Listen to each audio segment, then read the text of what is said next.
नमस्कार साथियों, मैं हूं दिनेश। स्वागत करता हूं अपने YouTube प्लेटफॉर्म पर। साथियों, आज एक ऐसा वीडियो मैं आपके सामने लेकर के आया हूं जिसमें मैं उन बच्चों की बात करूंगा जो कि अपना पूरा सिलेबस पेपर 1 का कवर कर चुके हैं और पेपर 2 का भी पूरा सिलेबस कवर कर चुके हैं। तो उन बच्चों की मैं यहाँ पे क्या है बात करूंगा। उनको एक ऐसा प्लान बताने वाला हूँ, ऐसी स्ट्रेटजी बताने वाला हूँ कि आगे आने वाला जो ये फरवरी का महीना है ना, ये बहुत अच्छे से सदुपयोग कर ले और मार्च महीने में अच्छे से सेट एग्जाम दे के आए।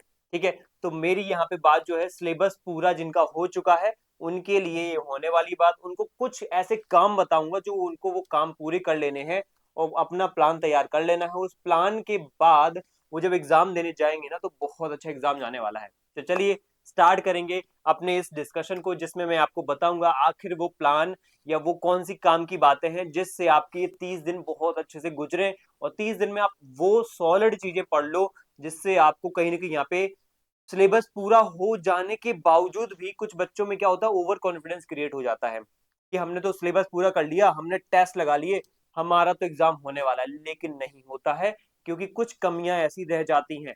वो कमियां आपको दूर करना है, वो गलतियां नहीं करना है। वो गलतियां कमियां सब कुछ यहाँ पे टू द पॉइंट पे बताने वाला हूँ। तो ध्यान से इस वीडियो को देखना है, ध्यान से समझना है। और ये वीडियो होने वाला है उन बच्चों के लिए जो बच्चे यहाँ पे पूरा सिलेबस कवर कर चुके हैं मेरे भाई। यहाँ पर उनके लिए ये वीडियो है।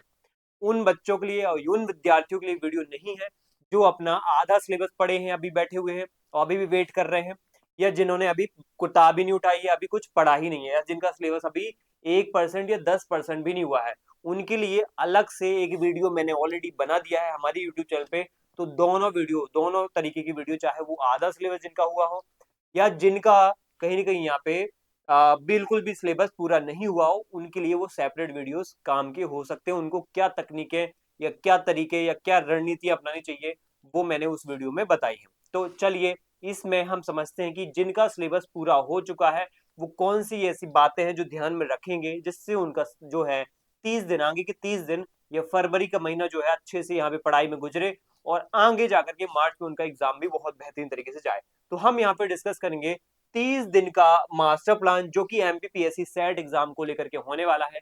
क्या मैं बताऊंगा, देखो इसमें मैं पेपर 1 की बात तो बताऊंगा ही, लेकिन पेपर 2 की बात ज्यादा करूंगा। और पेपर 2 में खासकर पॉलिटिकल साइंस या हिस्ट्री, सोशियोलॉजी वगैरह की चीजें आप लोग इसमें लिंक करके समझ सकते हो। लेकिन ओवरऑल डिस्कशन ये रहने वाला है कि आपको पढ़ना क्या चाहिए, किन चीजों पे ध्यान देना चाहिए, किन बातों को यहाँ पे बिल्कुल भी नहीं करना है, किन गलतियों को दोहराना नहीं है, किन चीजों को बार बार आपको करना है, किन चीजों को बिल्कुल भी नहीं करना है। इस तरीके की बातों को हम यहाँ पे डिस्कस करने आएंगे। ठीक है, तो पॉलिटिकल साइंस के जो विद्यार्थी हैं मेरे, खास तौर पे जो मेरे से पढ़ रहे हैं मेंटरशिप के थ्रू या कुछ विदाउट मेंटरशिप के थ्रू मेरे से पढ़ रहे हैं, जिन्होंने सिर्फ कहीं ना कहीं हमारा जो है कोर्स परचेस किया है या फिर सिर्फ पीडीएफ नोट्स पढ़े हैं, हमारी ई बुक्स पढ़ी हैं, तो मैं उनको यहाँ पे बोलूंगा अगर आपने पॉलिटिकल साइंस पेपर 2 को यहाँ पे कवर कर लिया है, इसका ओवरऑल सिलेबस कवर कर लिया है, तो अब आपको क्या है, एक बात तो दिमाग में बैठा लेनी है, आप अब जीत के बहुत करीब हो। ठीक है, आपका आप सेट निकलने वाला है, अब जीत पक्की है।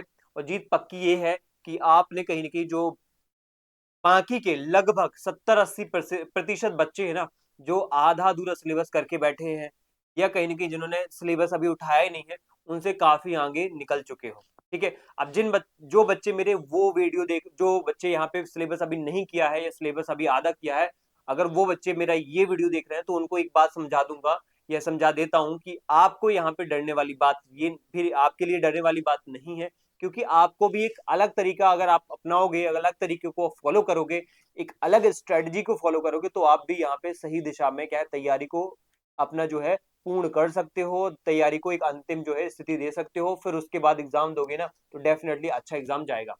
तो वो बात आपको मैंने सेपरेट वीडियो में बता दी है, आप वो वीडियो जाके देख सकते हो। लेकिन यहाँ पे मैं बात करूंगा जो सिलेबस यहाँ पे पूरा कर चुके हैं उनको यहाँ पे क्या बातें यहाँ पे या क्या गलतियां नहीं दोहरानी है, किन बातों का ध्यान रखना है, वो यहाँ पे डिस्कस करेंगे। सबसे पहले मैं ये 3 बातें आपको बोलूंगा कि 3 बातों को गांठ बांध लेना है, आपको दिमाग में बैठा लेना है कि ये 3 बातें मुझे बिल्कुल याद रखनी है। जब सर ने वो वीडियो बनाया, अब जब एग्जाम दे रहे होगे ना, ये जब वो 30 दिनों में पढ़ रहे होगे इस फरवरी महीने में, तो ये दिमाग में 3 बातें हमेशा रहनी चाहिए। कौन सी 3 बातें सर, बताइए। पहली बात, पेपर 1 को कभी नहीं भूलना है। पेपर 1 आपको जिंदा रहना है अगर एग्जाम के लिए, अगर आपको एग्जाम के लिए तैयार बने रहना है। एग्जाम में आपको कहीं ना कहीं यहाँ पे एक जो है टक्कर देते रहना है बाकी मेंबर्स को, बाकी उम्मीदवारों को, बाकी कैंडिडेट्स को। तो पेपर वन करते रहना है, पेपर वन को बीच में मत छोड़ना है। कितना भी तैयार हो गया हो, कितना भी अच्छी तैयारी हो चुकी हो, इसको बार बार रिवाइज करते रहना है। तो ये पहली बात। दूसरी बात बोलूंगा, नई किताबें बिल्कुल मत उठा लेना कि सिलेबस हो गया है नई किताब उठा लेते हैं, है ना। होते कुछ धुरंधर टाइप के लोग, बनते हैं हीरो अपने आप में, लेकिन मत करना ये गलती बार बार फिर भी वही पढ़ो। जो मैंने क्वेश्चंस यहाँ पे कराए हैं बार बार उन्हीं क्वेश्चंस को देखो, ठीक है। दायरा वही है, दायरा वही है। अगर ज्यादा बिलीव ना हो तो खुद एमपीपीएससी की वेबसाइट पे जा करके यहाँ पे क्या करो, वेबसाइट पे एमपी सेट का एग्जाम 2024 का देखो, 22 का देखो, 17 का देखो। इन 2-3 सालों का भी जो एमपी सेट का एग्जाम हो उनको देख करके अपना दायरा फिक्स कर लो कि मुझे यही पढ़ना है, ये बुक सफिशिएंट है। नई बुक्स मत उठाओ वरना सत्यानाश हो जाएगा, ठीक है। तीसरी बात है, हमेशा बार बार तथ्य पढ़ो। कुछ भी पढ़ो लेकिन तथ्य अगर मिल रहे हैं ना तो पढ़ लो। तथ्य ही आपका भगवान है, बस। इसके आगे मैं कुछ नहीं बोलूंगा, समझ गए मेरी बात को। ज्यादा मैं एक्स्ट्रा एक्स्ट्रा बात कुछ नहीं बोलूंगा। क्या लिखा है, तथ्य ही भगवान है। मतलब यह है कि सेट एग्जाम थ्योरी कम पूछता है, फैक्ट ज्यादा पूछता है। मतलब क्या, यही तो मैं पढ़ा रहा था आपको मेंटरशिप में, ये मैराथन क्लासेस में, कि आप थ्योरी पढ़ो। थ्योरी में क्या पढ़ो, मेनली उनके कॉन्सेप्ट थोड़ा समझ लो, लेकिन मेन मेन बुक्स के नाम पढ़ो, उनके अंदर उनके लेखक कौन है, उनमें कौन कौन सी आर्टिकल है, उनकी डेट क्या है, पब्लिकेशन डेट क्या है, प्रकाशित वर्ष क्या है, इनको बहुत ध्यान से पढ़ो। यहाँ से क्वेश्चन क्रॉनिकल ऑर्डर, काल क्रमानुसार व्यवस्थित कीजिए, ऐसे क्वेश्चन आ जाते हैं कभी कभार। या इनकी रचना, ये किसकी रचना है, इस किताब में किस प्रकार का सिद्धांत दिया गया है, ये बातें आपसे पूछी जाएंगी। अब हम यहाँ पे देखेंगे आप किस कैटेगरी में आते हो। मतलब क्या सर, मेरी कैटेगरी तो अनरिजर्व कैटेगरी है, ठीक है। इस कैटेगरी की बात नहीं कर रहा हूं मैं कर रहा हूं यहाँ पे बात, आप पढ़ने वाली कैटेगरी में आ रहे हो, या आप आ रहे हो आधा पढ़ना आधा छोड़ने वाली कैटेगरी में, या बिल्कुल ना पढ़ने वाली कैटेगरी में। मतलब तीन कैटेगरियां बनाई है मैंने। कौन सी तीन कैटेगरियां, देखते हैं यहाँ पे। तीन कैटेगरी मैंने समझा है कि मेरे बच्चे जो मेरे से पढ़ रहे हैं, कुछ बच्चे ऐसे हैं कि सर सिलेबस हम पूरा कवर कर चुके हैं। कुछ बच्चे ऐसे हैं जो कहते हैं हमने आधा कर लिया है, क्योंकि हम नवंबर दिसंबर में जागे थे, पहले तो सो रहे थे, नवंबर दिसंबर में जागे थे, फिर उसके बाद हमने सिलेबस करना कवर करना शुरू किया तो आधा हो चुका है। कुछ बच्चे ऐसे हैं जो कह रहे हैं कुछ भी नहीं पढ़ा हमने, अभी जागे हैं जनवरी में, अब फरवरी में बता दो क्या पढ़ ले, जैसे मार्च में एग्जाम हो जाए हमारा, है ना। तो तीन कैटेगरी बनाई है, तीनों के लिए मैंने अलग अलग वीडियोस बनाए हैं। यहाँ पे मैं बात करूंगा धुरंधर कैटेगरी वाले बच्चों की। धुरंधर कैटेगरी बच्चे जो कि मेरा सिलेबस पूरा कवर कर चुके हैं, मेरा एमपी सेट एग्जाम का सिलेबस कवर कर लिया है आप लोगों ने। तो अब मैं उनकी बात करूंगा, इनके लिए अलग वीडियो आपको मिल जाएगा, मिल चुका है ऑलरेडी। आप यूट्यूब पे जाकर के इस वीडियो को देख सकते हैं मेरे चैनल पर, ठीक है। तो अब हम बात करते हैं उन धुरंधर बच्चों की जो ऑलरेडी सिलेबस पूरा कर चुके हैं। कैसे, देखो उनको कुछ रणनीति बनानी पड़ेगी। ये मेरी कैटेगरी ए वाले बच्चे हैं, इनके लिए रणनीति ये है कि इनको स्पीड और रिवीजन पे ध्यान देना। सबसे पहली बात ये है कि इनको यहाँ पे स्पीड और रिवीजन, पहली तीन बातें तो मैं बता चुका हूं आपको, कि आपको नया कंटेंट नई बुक्स पे नहीं जाना है, बार बार आपको यहाँ पे रिवाइज करना हो, पेपर वन को नहीं भूलना है। तीसरी बात, आपके फैक्ट ही क्या है, भगवान है। यहाँ पे सबसे फोकस वाली बात है स्पीड पे ध्यान देना है। अब आपको कोशिश करना है जल्दी स्पीड में क्या करना, रिवाइज करो, फटाफट रिवाइज करो, यूनिट 1 2 3 ऐसे। फिर आपको यहाँ पे उल्टा चलना है। उल्टा चलना मतलब क्या होता है, अब आपको पढ़ाई का तरीका उल्टा अपनाना है। मतलब ये होता है, पहले हम पढ़ते क्या है जनरली, जनरली हम पढ़ते क्या है, हम पहले थ्योरी पढ़ते हैं फिर टेस्ट लगाते हैं। थ्योरी पढ़ी टेस्ट लगाया, यानी कोई सिद्धांत पढ़ी किताबों से फिर टेस्ट लगाया। लेकिन अब उल्टा करना है, पहले टेस्ट लगाना है फिर थ्योरी पढ़ना है, क्योंकि ऑलरेडी पूरा पढ़ चुके हो थ्योरी। अब टेस्ट लगाओ, क्वेश्चन लगाओ, जहां से क्वेश्चन ना बने तो पूरी थ्योरी पढ़ डालो, पूरी यूनिट पढ़ डालो। वो यूनिट कमजोर है तो उसको फिर से पढ़ डालो। ये करना है आपको। तो पहले टेस्ट लगाना है फिर पढ़ाई करना है। दूसरी बात है डेली टारगेट्स, डेली फिक्स करो टारगेट्स। मैं ऑलरेडी अपने ग्रुप पे भेज चुका हूँ डेली टारगेट्स के। अब आपको क्या करना है, जनवरी फरवरी महीने के ऑलरेडी टारगेट बना के भेज चुका हूँ कि हर एक तारीख को क्या करना है, और संडे के दिन पूरा रिवीजन कैसे करना है, टेस्ट कैसे देना है। मेंटरशिप के बच्चों को सब कुछ मैं ऑलरेडी प्रोवाइड करा चुका हूँ, कंटेंट उनको, पीडीएफ नोट्स वगैरह, एमसीक्यू नोट्स वगैरह सब कुछ दे चुका हूँ। तो उनको, उनके लिए तो ऑलरेडी डेली टारगेट उनको मिल गए हैं, उनको कंटेंट मिल चुका है, पीडीएफ नोट्स मिल चुके हैं, एमसीक्यूज वगैरह मिल चुके हैं, सब कुछ मिल चुका है। और जिन्होंने वो ग्रुप ज्वाइन नहीं किया, जिसमें मैंने यहाँ पे जो है पर्टिकुलरली समर्पण एक ग्रुप बना रखा है, तो डिस्क्रिप्शन में जाके ज्वाइन कर लो उसको, अभी देर नहीं हुई है, आपको बहुत सारा बेनिफिट मिल जाएगा। चलिए, डेली टारगेट बना करके पढ़ो। इससे क्या होगा, आपको यहाँ पे फुल फुल लेंथ टेस्ट की प्रैक्टिस होगी ना, तो एक कॉन्फिडेंस आएगा। एग्जाम नया नया नहीं लगेगा, वहां पे ऐसे नहीं लगे कि अच्छा ये एग्जाम ऐसा होता है क्या, ऐसा पेज होता है क्या, ऐसा क्वेश्चन होता है क्या। परिचित पहले से हो जाओगे क्वेश्चंस वगैरह से, ठीक है। गैप ढूंढे, टेस्ट में जिस यूनिट के सवाल गलत हो ना, बस उसी यूनिट को कहें बार बार नोट से पढ़ लो। जो आप टेस्ट लगा रहे हो बार बार, ठीक है, टेस्ट लगा रहे हो, ठीक है, उसमें जो गलती बार बार हो रही है, जिस यूनिट से बार बार गलतियां हो रही हैं, पकड़ो कि ये क्वेश्चन मैंने लगाए थे 50, उसमें से 10 क्वेश्चन तो पब्लिक एडमिनिस्ट्रेशन से ही गलत हो गए मेरे। मैंने देखा है पब्लिक एडमिनिस्ट्रेशन ज्यादातर बच्चों को नहीं आता है, किताबें ही नहीं पता है उनको, कई सारे थ्योरीज नहीं पता, थ्योरीज के अलग अलग प्रतिपादक नहीं है उनको पता। तो मैं बोलूंगा यहाँ पे आप पब्लिक एडमिनिस्ट्रेशन को अच्छे से पढ़ो, ठीक है। तो ये बातें यहाँ पे ध्यान रखनी है, तीनों बातें समझ में आएंगी। उल्टा चलना है, टेस्ट देना है, फिर उसके बाद थ्योरी पढ़ना है, बार बार फुल लेंथ टेस्ट देना है, हर डेली आपको टारगेट बनाना है, उसके बाद पढ़ना है, उसके बाद यहाँ पे गैप ढूंढना है, गैप कहाँ पे है मेरी पढ़ाई में, ठीक है। इसके बाद है मूल मंत्र आपका कि नया पढ़ने के बजाय पुराने का इतना पक्का कर लेना है कि वहां से नंबर कटे ही ना।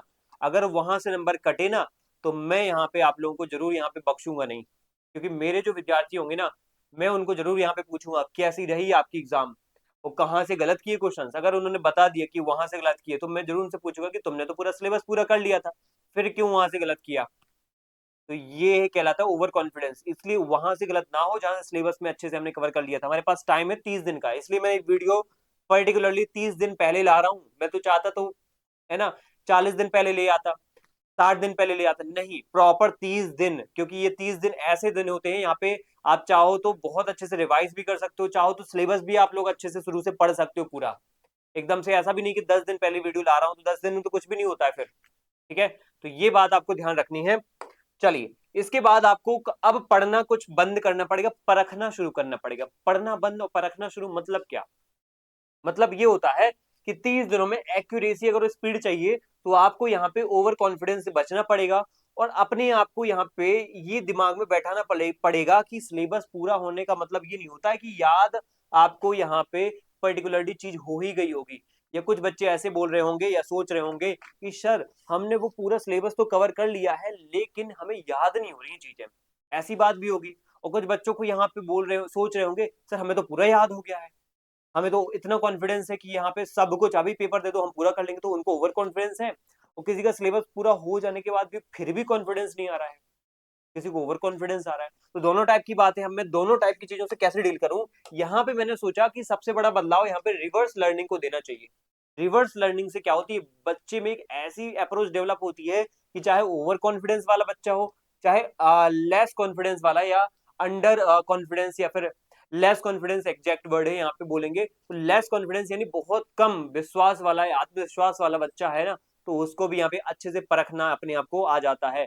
तो मैंने क्या बोला, अपने आप को परखने का टाइम है, ठीक है। अब ज्यादा पढ़ने का टाइम नहीं, परखने का टाइम है कि हाँ मैंने जो पढ़ा है, क्या मैं वाकई वो दिमाग में बैठा पा रहा हूँ कि नहीं बैठा पा रहा हूँ। तो ऐसे में सबसे बेस्ट तरीका होता है यहाँ पे कि आप क्या करते हो, नॉर्मली क्या करते हो, नोट्स पढ़ते हो, टेस्ट लगाते हो, लेकिन ये नहीं करना है आपको, ये करना है कि पहले आपको रिवर्स मेथड से टेस्ट देना है, विश्लेषण करना है, और फिर सबसे कमजोर टॉपिक को पढ़ डालना है।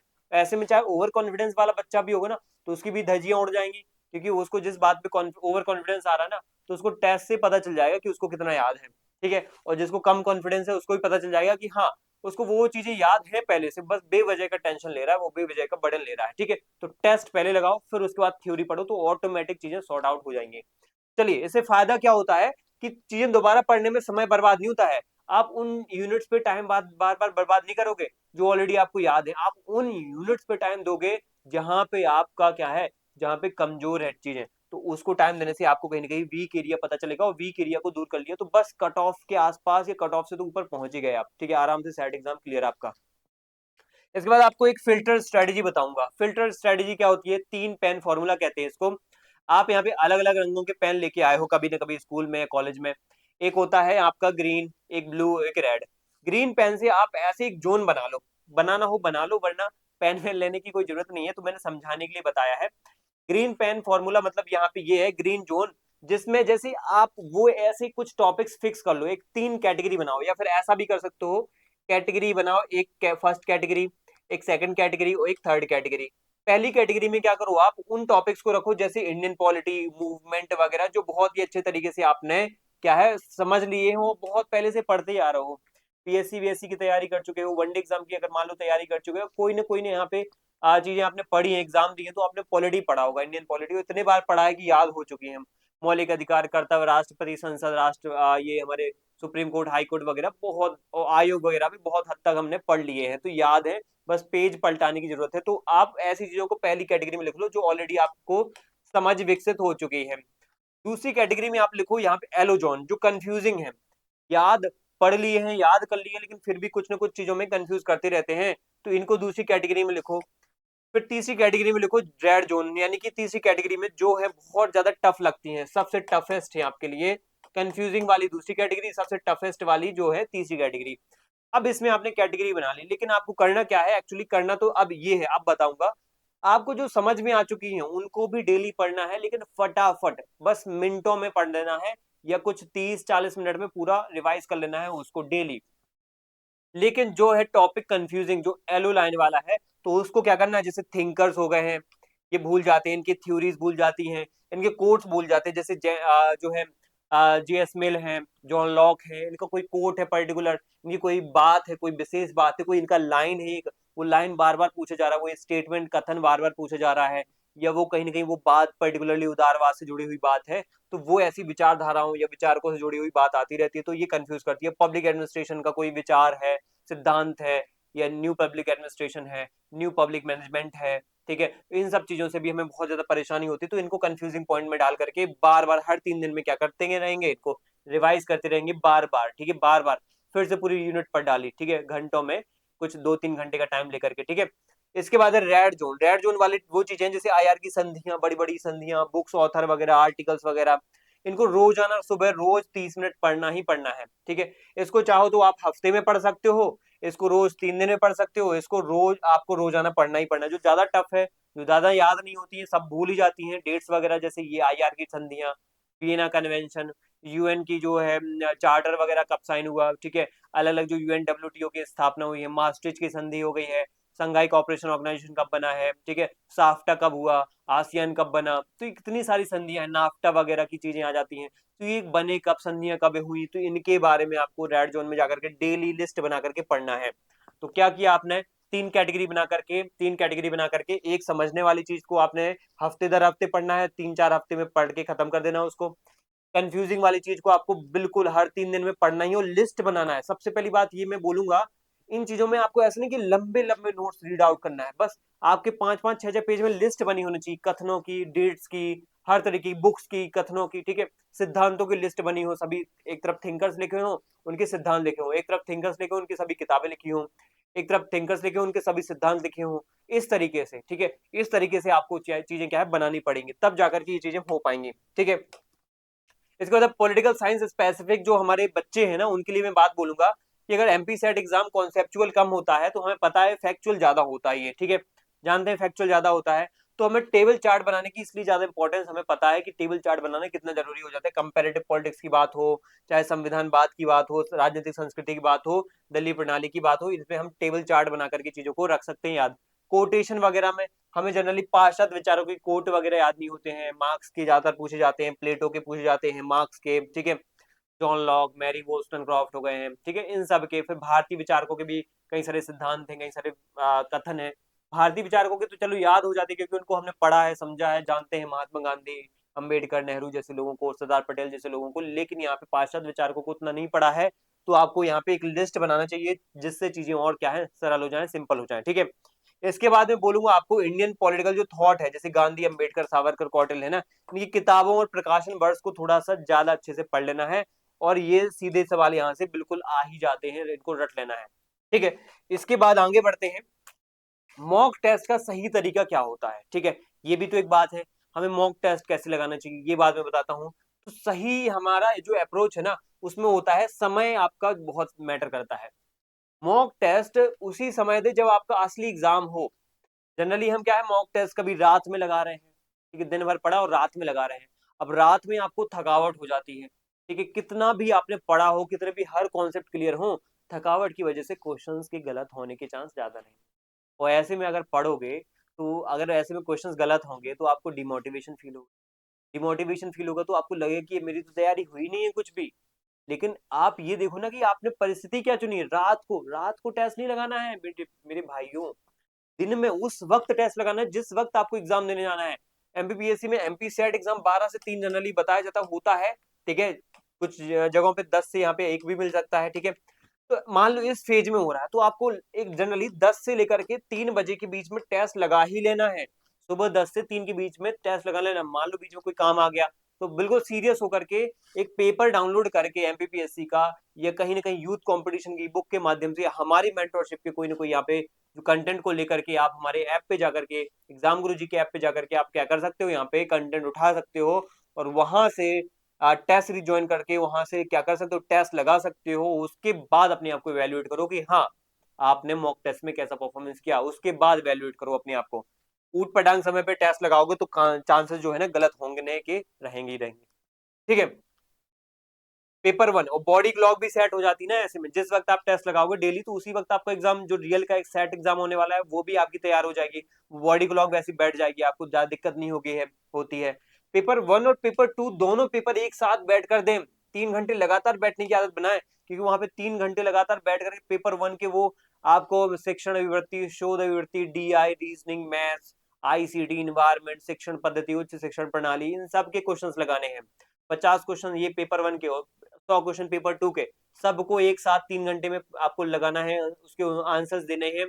तो आपको 3 घंटे तक बिल्कुल पेशेंस के साथ और बहुत स्पीड के साथ आंसर्स देने पड़ेंगे, तभी जाके ये पेपर हो पाएगा। तो वो प्रैक्टिस आपको करनी पड़ेगी, मॉक टेस्ट देना पड़ेगा, लेकिन सही वक्त पर, जिस वक्त पर आपका रियल का एग्जाम होने वाला है उसी दायरे में, उसी 1-2 घंटे के दायरे में आपको एग्जाम देना है।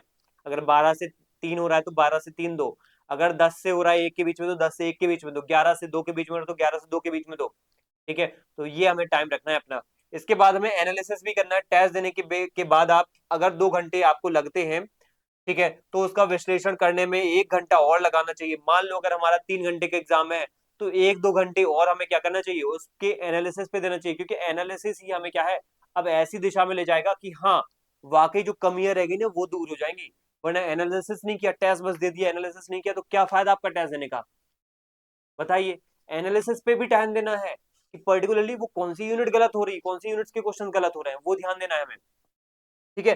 साथ में ये ध्यान देना है कि हमने जो टेस्ट दिया था उसमें तुक्का हमने लगाए थे, वो तुक्का क्यों सही हुए। कभी कभार तुक्का सही हो जाते हैं, कौन सी अप्रोच लगाई थी।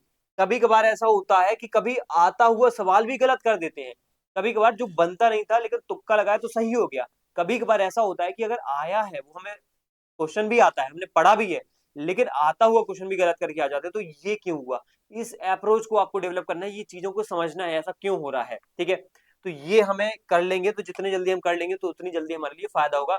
अब करते दिन का विभाजन, यानी 40-40-20। एक दिन में आपके पास मान लो दिन भर में आप 10 घंटे पढ़ते हो, कितने घंटे, 10 घंटे आपने पढ़ाई की।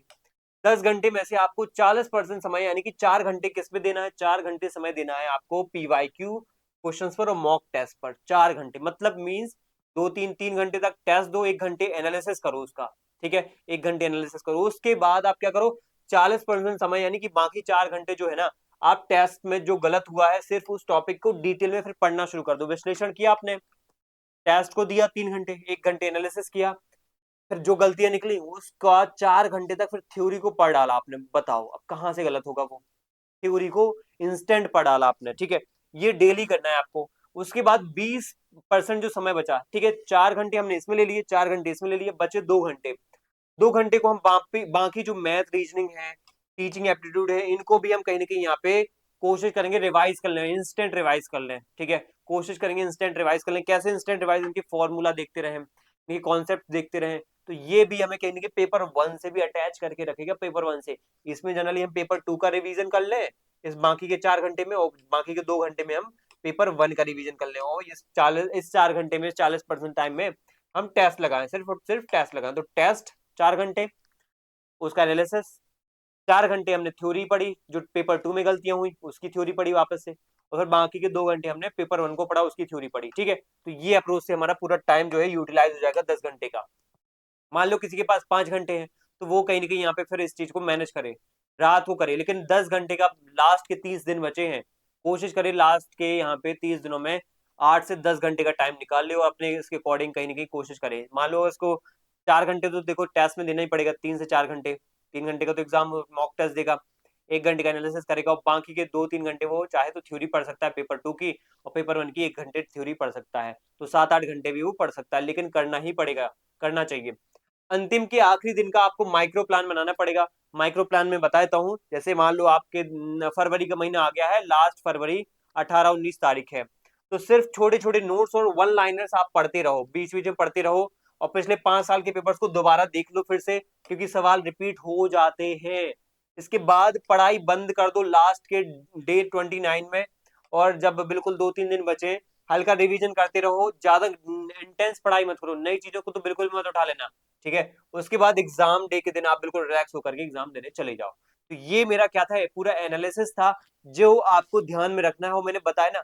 टेस्ट देने का वक्त है, जिनका रिवीजन, जिनका पूरा कंटेंट सिलेबस हो चुका है, वो टेस्ट के माध्यम से एनालिसिस करके ये पता लगाएं कि आखिर उनकी गलतियां कहाँ हो रही हैं। उसके बाद फिर से वही जो यूनिट है वो दोहरा लें, उसको रिवाइज कर लें। अब मैं क्या करूंगा, आपको एक कड़वा सच बताऊंगा। कड़वा सच क्या बताऊंगा, रियलिटी चेक बताऊंगा हमारे विद्यार्थियों का, ठीक है। सिलेबस पूरा होने का मतलब, जो कुछ लोगों को लगता है अब तो सिलेक्शन पक्का, अब तो मेरा सिलेक्शन हो जाने वाला है, मैं किसी को यहाँ पे क्या करूंगा, किसी को भी हरा सकता हूँ, किसी से भी जीत सकता हूँ, मैं तो यहाँ पे फोड़ने वाला हूँ। ये अप्रोच डेवलप हो जाती है, इसको बोलते हैं ओवर कॉन्फिडेंस, ठीक है। यहाँ पे ओवर कॉन्फिडेंस में बच्चा यहाँ पे क्या करता है, बस पढ़ाई को बहुत लाइट ले लेता है। ये नहीं करना है। याद रखना, सिलेक्शन उसका ही होगा जो एलिमिनेशन मेथड, विकल्प हटाने की तकनीक को कहीं ना कहीं डेवलप भी कर लेगा। यहाँ पे आपका सिर्फ सिलेबस कवर करना पूरा नहीं होता, एक जिम्मेदारी, सिलेबस कवर करने के बाद कुछ स्किल्स भी सीखना पड़ता है, वो स्किल्स है एलिमिनेशन वाली स्किल भी। कभी कभार क्वेश्चंस कुछ कॉन्सेप्चुअल आते हैं, कुछ फैक्ट्स वाले भी आते हैं, उनको भी एलिमिनेट किया जा सकता है, ठीक है।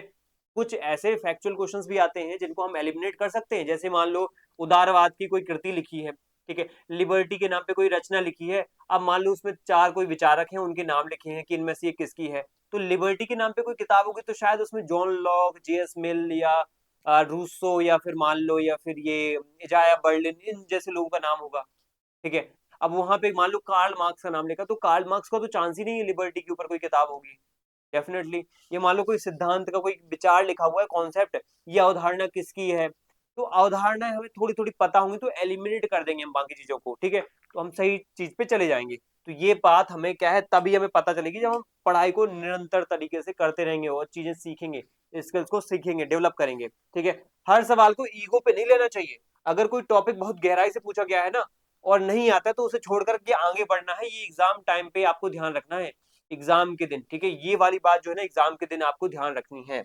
चलो, इसके बाद हमारा जो है, अब टॉपिक का जो प्रॉपर तरीके से जो बातें हैं, वो काम की बातें हैं, वो तो खत्म हो जाती हैं, लेकिन अब मैं कुछ दिन वाली बातें बताऊंगा। इसमें आपको एक मंत्रा दूंगा, ठीक है, जिनका कहीं कि सिलेबस पूरा हो गया है उनको एक मंत्रा दूंगा, सफल होने का, या सक्सेसफुल मंत्रा बोलेंगे उसको, सक्सेसफुल होने का एक मंत्रा जो है, वो क्या है, स्पीड विथ एक्यूरेसी का। हमारे जो बच्चे सिलेबस पूरा कर चुके हैं उनके लिए मंत्रा है, ठीक है, उनके लिए मंत्रा है, सिलेबस जो पूरा कर चुके हैं, जिनका सिलेबस पूरा है, उनके लिए है मंत्रा। अब मुझे कमेंट में वो बच्चे यहाँ पे बताएंगे कि किन का सिलेबस पूरा हो चुका है और किन का सिलेबस नहीं हुआ है। वो मेरे प्यारे बच्चे बताएंगे कि मेरा सिलेबस पूरा हो चुका है सर, हम तैयार हैं, और आपकी ये स्ट्रेटजी बिल्कुल काम काम की है और हमारे लिए बहुत यूजफुल होने वाली है। अगर जिनको ये यूजफुल लगी है तो वो मुझे कमेंट में बता सकते हैं, हाँ, मुझे एक हौसला मिलेगा कि हाँ, मेरे बच्चे यहाँ से जुड़े हुए हैं, प्रॉपर फॉलो कर रहे हैं। मैं उनको मंत्रा ये दूंगा जिनका सिलेबस पूरा हो चुका है, कि स्पीड का ध्यान रखना है। स्पीड मतलब पढ़ने की स्पीड, और साथ में एग्जाम मॉक टेस्ट में जो लगाने की स्पीड है, क्योंकि कभी कभार पेपर 1 बहुत टाइम टेकिंग हो जाता है और दूसरा पेपर हमारा छूटने की स्थिति में आ जाता है। तो पेपर 1 को आप बहुत कम ही टाइम देना, हो सके तो 1 घंटे 50 मिनट या 1 घंटे 40 मिनट के दायरे में खत्म कर देना। बाकी दूसरे पेपर पे टाइम देना, 100 क्वेश्चन है उसके भी, ठीक है, उसमें सोचना समझना भी काम करना है आपको। दूसरा, एक्यूरेसी भी रखना है, ऐसा नहीं स्पीड में आप गलत गलत करते जाओ, ठीक है, तो इसको ध्यान रखना है। गति और सटीकता के साथ आप एग्जाम देना, एग्जाम बहुत अच्छा ही जाने वाला है, और आपकी जो ये एग्जाम है, ये बहुत हद तक क्या है, अच्छी जाने वाली हो, ये मेरी खुद की मनोकामना है कि बहुत अच्छे तरीके से आप अपने जो है इस एग्जाम को क्लियर करो, कट ऑफ को अचीव करो, ठीक है। अब वो दिन वाली बात जो मैं बोल रहा था, वो दिन वाली बात ये है, ऑलरेडी मैं ग्रुप में, व्हाट्सएप ग्रुप में, ये पूरे दिन का एक एक दिन का डेली टारगेट्स बना करके डाल चुका हूँ पेपर 2 का, लेकिन फिर से बताऊंगा कि 30 दिन में आपको कौन सी चीजों पे सबसे ज्यादा ध्यान देना है। अब सिलेबस के अंदर थोड़ा सा बता देता हूँ अंदर फिर से, कि एक बार सिलेबस अगर पूरा हो भी चुका है तो फिर से पूरा करना है आपको 30 दिन में। पार्ट ए उसका ये है कि आपको 1 से 8 दिन तक, ठीक है।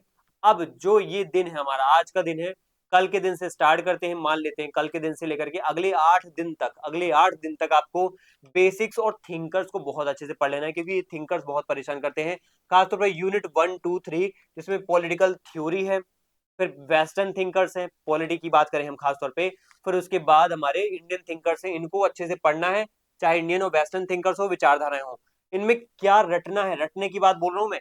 अब आप बोलोगे सर रटने की बात है क्यों, देखो रटना ही है, 30 दिन है ये, ठीक है। यहाँ पे आप समझने पे ज्यादा फोकस मत करो। अब अगर मान लो याद नहीं हो रहे तो रटो उन चीजों को।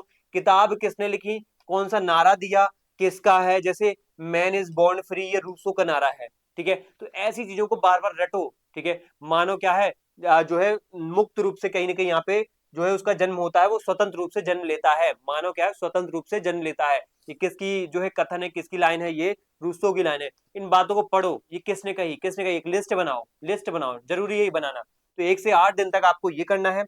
उसके बाद आपको क्या करना है, उसके बाद आपको अगले 30 दिन में पार्ट जो फर्स्ट है, इसमें 9 से 16वें दिन, 9वें दिन से लेकर के 16वें दिन तक आपको क्या करना है, भारतीय राजनीति में हाई स्कोरिंग वाले टॉपिक्स पढ़ लेने हैं, जैसे संविधान आंदोलन और आयोग वगैरह। इनसे क्वेश्चन आने ही आने हैं, और इनसे क्वेश्चंस जो है बहुत सिंपल लेवल के हैं, तो इनको ज्यादा टाइम नहीं देना है। यूनिट नंबर 7 पूरी भारतीय संविधान वाली है, 8 में भी संविधान वाली बातें और 10 में भी संविधान या फिर शासन से जुड़ी बातें हैं, ज्यादातर योजनाएं वगैरह है, तो ये ज्यादा टाइम टेकिंग नहीं है। देखो पहले 8 दिन में हमने 1 2 3 यूनिट खत्म करी, 9 से 16वें दिन तक हम करेंगे 7 8 9, क्योंकि ये देखो यूनिट पहले खत्म कौन सी करनी है ये भी मैं बताऊंगा। देखो पहले आपको विचारकों वाली यूनिट ही खत्म करनी है, विचारधाराओं वाली यूनिट ही खत्म करनी है पहले से 8वें दिन। फिर 9वें से 16वें दिन आपको 7 8 9 10 पढ़ना है, 7 8 और 10, बीच की यूनिट अभी छोड़ना है। फिर उसके बाद क्या करना, उसके बाद आप क्या करना, फोकस इसमें खास तौर पे 7 8 10 पढ़ोगे तो अनुच्छेदों पर, ठीक है, संशोधनों पर, ये कौन सा संशोधन हुआ, 91वां कब हुआ, 86वां कब हुआ, क्या हुआ इसमें, क्या बदलाव हुआ, ठीक है, ये सब पढ़ना है। पंचायती राज वाले और चुनाव आयोग वाले बातें पढ़ ही लेना है, क्योंकि यहाँ पे गलती नहीं होनी चाहिए, ये आपका सबसे बेस्ट पार्ट है, पॉलिटी वाला, इंडियन पॉलिटी वाला, ठीक है। यहां से गलती मत करके आना वरना बहुत मारूंगा मैं, ठीक है। इसके बाद है अगले 30 दिन का रोड मैप। अगले 30 दिन का रोड मैप मतलब ये होता है कि 16वें यानी 17वें से लेकर के 24 दिन तक, 17वें से लेकर के 24 दिन तक आपको क्या पढ़ना है, तो यहाँ पे दुनिया और प्रशासन वाली चीजें, मतलब आईआर वाली चीजें, विदेश नीति वाली चीजें और पब्लिक एडमिनिस्ट्रेशन वाली चीजें, जो सबसे ज्यादा टफ है। इनको लास्ट में क्यों पढ़ना है सर, इतना दिन बाद क्यों पढ़ेंगे 17 से 24, देखो लास्ट में पढ़ना है कि एग्जाम दिन तक याद रहे, इसलिए पढ़ना है। इसलिए मैंने यहाँ पे लास्ट में इस सेक्शन को रखा है, क्योंकि यहाँ पे जो है ये चीजें भूल जाती बार बार, कितना भी रट लो फिर भी भूल जाती, तो इसको बाद बाद में ही पढ़ना, लेकिन इतनी बाद में मत पढ़ लेना कि फिर बचे ही ना टाइम इनको रिवाइज करने का। तो 17 से लेकर के 24वें दिन में आपको इन सभी यूनिट को पढ़ लेना है। इसमें 4 5 6 और 9, कोल्ड वॉर पढ़ना है, यूएन के ऑर्गन, भारत के पड़ोसियों से रिश्ते, कौन कौन सी नीतियां, कौन आसियान, बिम्स्टेक, सार्क वगैरह को पढ़ लेना अच्छे से। पब्लिक एडमिनिस्ट्रेशन में वेबर वगैरह के सिद्धांत, टेलर के सिद्धांत, इन सबको थोड़ा सा रट डालना है। इनमें अलग अलग किताबें, अलग अलग सिद्धांत, अलग अलग मॉडल, सब कुछ आपको अप्रोचेस वगैरह को पढ़ डालना है। बेसिक बेसिक फंडामेंटल नॉलेज ले लेना है कि ये सिद्धांत किसका है, क्या किताब है, कौन सी कथन, कौन सी बात क्या बोली गई है, वैज्ञानिक सिद्धांत है कि मानव आधारित सिद्धांत है, इन सबको थोड़ा सा ऐसे अंडरस्टैंड कर लेना है, ठीक है। अब आते हैं 25वें दिन से 30वें दिन तक की बात। यहाँ पे आपको फाइनल वॉर करना है, फाइनल रिवीजन करना है। सिर्फ फैक्ट्स की एक लिस्ट जो बना रखी ना आपने इन 30 दिनों में, बनाई होगी, बार बार बनाई होगी, लिखी होगी ना चीजें, उनको आपको रिवाइज करना है, क्योंकि आप जब ये 1 से लेकर के 8वें दिन तक रहोगे तो आपको साथ में लिस्ट भी बनाती जानी है, बनानी है, बुक्स की, थिंकर्स की, विचारकों की टेबल बनाती जानी है, ठीक है। और 9वें से 16वें दिन तक भी आपको टेबल्स बनाते जाना है, ठीक है, अलग अलग अनुच्छेदों की, संशोधनों की, ये भी लिस्ट बनाओगे। 17 से 24 में अलग अलग जैसे विदेश नीति, आईआर से जुड़ी संधि समझौते, इन सबसे लिस्ट बनाना है। ये लिस्ट जितनी जल्दी तैयार हो जाएंगी, पबेट से जुड़ी हुई लिस्ट बना लेना है। फिर आपका होगा फाइनल वॉर। फिर फाइनल वॉर, फाइनल वॉर में हम क्या करेंगे, आपको सिर्फ और सिर्फ वही लिस्ट याद करनी है जो आपने बना रखी है, बस यही फायदा होगा। एग्जाम जैसा माहौल बना करके घर पर आपको पेपर देना है, वो 5 6 से 6 दिन तक लगातार डेली उसी टाइम पर देना है, माइंड को रिलैक्स रखना है, कोई पैनिक अटैक नहीं लेना है। अब बताओ मुझे कौन एग्जाम तुम्हारा रोक सकता है, ठीक है। तो ये डेली रूटीन आपको 10 से 12 घंटा वाला रूटीन जो है ना डेली फॉलो करना है, तब जाके ये सिलेबस जो है कंप्लीट हो पाएगा आपका, और इससे आपको कहीं कहीं यहाँ पे जो है एक नया कॉन्फिडेंस डेवलप होगा। ये ओवर कॉन्फिडेंस वाली बातें नहीं है, ये कॉन्फिडेंस वाली बातें हैं, बैलेंस कॉन्फिडेंस, एक कोऑर्डिनेटेड कॉन्फिडेंस है ये। जो आपको मिलेगा। इसके बाद अगर ये फॉलो कर लिया आपने, बस मैंने एक एक दिन का बता दिया क्या पढ़ना है, पहले कौन सी यूनिट्स, वो टफ यूनिट्स विचारकों वाली, उनकी लिस्ट तैयार हो जाएगी। फिर आपको विचारक विचारधाराएं भारतीय हो चाहे पाश्चात्य, उनको कवर करने के बाद आपको फिर इंडियन पॉलिटी वाले सेक्शन 7, 8 और 10 पढ़ना है। उसके बाद आपको 4, 5, 6 और 9 पढ़ना है, ठीक है। उसके बाद अगर तैयारी अच्छी हो जाती है तो फिर आपको बार बार रिवीजन करना है, मॉक टेस्ट देना है, और अपना जो एक रूटीन रखना है दिन का, वो सुबह का टाइम आप लोगों को ज्यादा टेक्निकल चीजें पढ़ना है सुबह के टाइम, बिल्कुल सुबह सुबह उठते साथ ही फ्रेश माइंड में मुश्किल टॉपिक्स पढ़ने हैं, थ्योरी वाली चीजों को रट डालना है सुबह उठते साथ ही, क्योंकि उठते साथ ही जो चीजें देखते हैं पढ़ते हैं वो दिन भर दिमाग में चलती रहती हैं, ठीक है। दिन भर हम सुबह सुबह व्हाट्सएप इंस्टाग्राम खोल लेते ना, तो उसमें कोई हमें दिख जाता है, वो रील्स दिख जाती है, उसमें कोई लड़की दिख जाती है, उसमें कोई लड़का दिख जाता है हैंडसम सा, तो बस वही दिमाग में दिन भर चलता रहता है। ये नहीं करना है, ठीक है। यहाँ पे दोपहर में क्या करना है, नींद से भगाना है अपने आप, नींद को भगाना है, ऐसा नहीं कि नींद के आगोश में चले जाना है। पेपर 1 मैथ्स रीजनिंग को भी ध्यान में देना है, टीचिंग को यहाँ पे पढ़ते रहना है, टीचिंग एप्टीट्यूड रिसर्च एप्टीट्यूड वाली चीजों को, क्योंकि ये थोड़े से लाइट टॉपिक है, तो दोपहर में नींद वाले टाइम पे आप मैथ्स वैथ्स पढ़ते रहोगे ना, तो नींद भी नहीं आती, मैथ्स नींद उड़ा देती है, ठीक है, रीजनिंग वीजनिंग वगैरह, तो ये चीजें कर लेना है। शाम के टाइम आपको प्रैक्टिस करना है, उसमें 100 से 200 एमसीक्यूज लगाने डेली, ठीक है। चाहे आप कोई सी भी बुक्स ले लो यहाँ पे, चाहे अरिहंत लेना हो, चाहे वाईसीटी की यूथ कंपटीशन टाइम्स की, या फिर हमारे खुद के पीडीएफ नोट्स जो हमने प्रोवाइड कराए हैं, मैंने प्रोवाइड कराए हैं ट्राइब लिंक पर, उसको भी आप मेंटरशिप के थ्रू अवेल कर सकते हो, ठीक है। तो ये प्रैक्टिस करना है रात को सोने से पहले, ठीक है। जैसे एक दवाई खाते हैं ना रात को सोने से पहले, तो वैसे ही एक रिवीजन मारना है उसी लिस्ट का, उसको लिस्ट को जो दिन भर बनाई है ना आज, उस लिस्ट का पूरा रिवीजन मार डालना है ना, कि हाँ मार डाला हमने डिवीजन, है ना। तो यहाँ पे हो गया हमारा आज का जो है काम, और फिर सोना है खुल के बढ़िया तरीके से। बीच में कुछ लोग होंगे जो जॉब वाले होंगे, तो जॉब वाले लोग क्या कर सकते हैं कि जो सुबह का टाइम है ना, उस सुबह के टाइम में ही ये वाला पॉइंट और ये वाला पॉइंट कर सकते हैं, शाम के टाइम ये टेस्ट लगाएं और रात के टाइम ये लगाएं, ठीक है।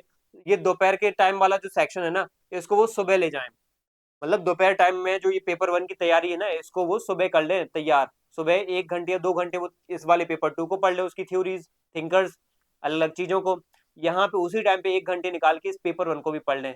जॉब वाले हैं जो अलग अलग जगह पे गेस्ट फैकल्टी हैं, पढ़ रहे हैं पढ़ा रहे हैं, ठीक है, तो उनको यहाँ पे बोल रहा हूँ मैं। तो यहाँ पे ये आपका जो है पूरा का पूरा कंटेंट इस तरीके से 30 दिन का तैयार हो जाएगा। जाते जाते प्रो टिप्स दूंगा कि एलिमिनेशन मेथड को हमेशा दिमाग में रखना, क्योंकि ये मेथड क्या होता है ना, कई बार जब चीजें नहीं बन रही होती ना, तो फिर ये तरीका अपना लेते हैं ना हम, तो यहाँ पे हमारे बहुत अच्छे तरीके से क्या है स्कोर बनते हैं। सही जवाब क्या है, किससे बेहतर है सोचना है, गलत कौन सा है, ये होता है एलिमिनेशन मेथड। आप ये देखो ना गलत कौन सा है इसमें, ये लिबर्टी से जुड़ा हुआ, ये समानता से जुड़ा हुआ विचारक जो है ना, उसमें ज्यादातर देखो जॉन रॉल्स की बातें आएंगी, अमर सेन की बातें आएंगी, ठीक है, डॉर्किन की बातें आएंगी, नॉजिक की बातें आ सकती है मान लो कुछ हद तक, ठीक है। लेकिन यहाँ पे हमें यहाँ पे कुछ हद तक हम यहाँ पे कहेंगे, लेकिन यहाँ पे हमें जो है इसकी बातें नहीं मिलेंगी, अरस्तु की बातें नहीं मिलेंगी, हमें जॉन लॉक की बातें नहीं मिलेंगी, ठीक है, हमें रूसो की बातें नहीं मिलेंगी। तो आप ऐसे समझो कि कौन सा नहीं हो सकता है, गलत कौन सा हो सकता है, उसको आप समझोगे ना, तो आपके आंसर यहाँ पे सही होंगे। शॉर्ट नोट्स को हमेशा बना के रखना, बनाते रखना, क्योंकि यही आपकी रिवीजन के लिए बहुत मददगार होते हैं। अगर ये नहीं किया ना, तो बड़ी बड़ी किताबें फिर डराती हैं, रोना आता है उनको देख के, ठीक है। पढ़ते वक्त एक पन्ने पर सिर्फ कीवर्ड्स लिखते जाओ, एग्जाम के एक दिन पहले यही पन्ना काम में आता है, याद रखना, ठीक है। इसके बाद खुद पर हमेशा भरोसा रखना है तुम लोगों को। क्यों रखना है खुद पर भरोसा, देखो मतलब क्योंकि मुझे तुम पर भरोसा है, इसलिए तुम खुद पर भरोसा रखना, बस इतना मान लो मेरी बात। क्योंकि मुझे तुम पर इसलिए भरोसा है क्योंकि तुमने सिलेबस पूरा कर लिया है, हमारे साथ अक्टूबर से हम तैयारी कर रहे हैं, नवंबर पढ़ा, दिसंबर पढ़ा, जनवरी भी हम पढ़ रहे हैं, और फरवरी में भी हम मैराथन क्लासेस लेके आने वाला हूँ मैं, ठीक है। और मैराथन क्लासेस मेरी यूट्यूब चैनल पे आने वाली है, तो यहाँ पर आप लोगों को तैयार रहना है और सॉलिड तरीके से पढ़ना है, वरना आपको मैं छोड़ूंगा नहीं, ठीक है। इसलिए नहीं बोल रहा हूँ क्योंकि यहाँ पे मेहनत हमने सबने मिलके की है, तो हमारी जिम्मेदारी, मेरी जिम्मेदारी आपके प्रति है, वो आपकी जिम्मेदारी मेरे प्रति है। अगर नहीं लाए नंबर तो दिक्कत है आपके लिए फिर, ठीक है। तो 30 दिन अब कम नहीं होते हैं, अगर सही दिशा में दौड़ लगाई जाना तो जरूर मंजिल तक आप पहुंचोगे।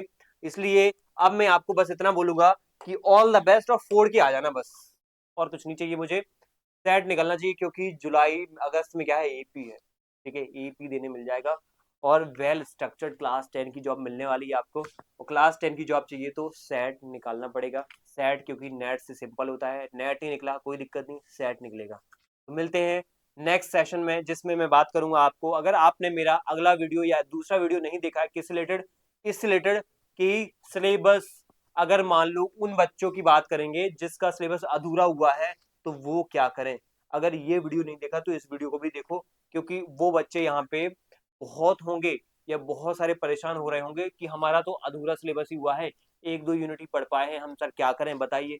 तो वो वीडियो भी मैं ऑलरेडी अपलोड कर चुका हूँ, आप जाके देखिएगा उसको। चलिए मिलते हैं, आप सभी से ऑल द बेस्ट, फोड़ के आना है। नेक्स्ट सेशन में मिलेंगे। थैंक यू एंड जय हिंद।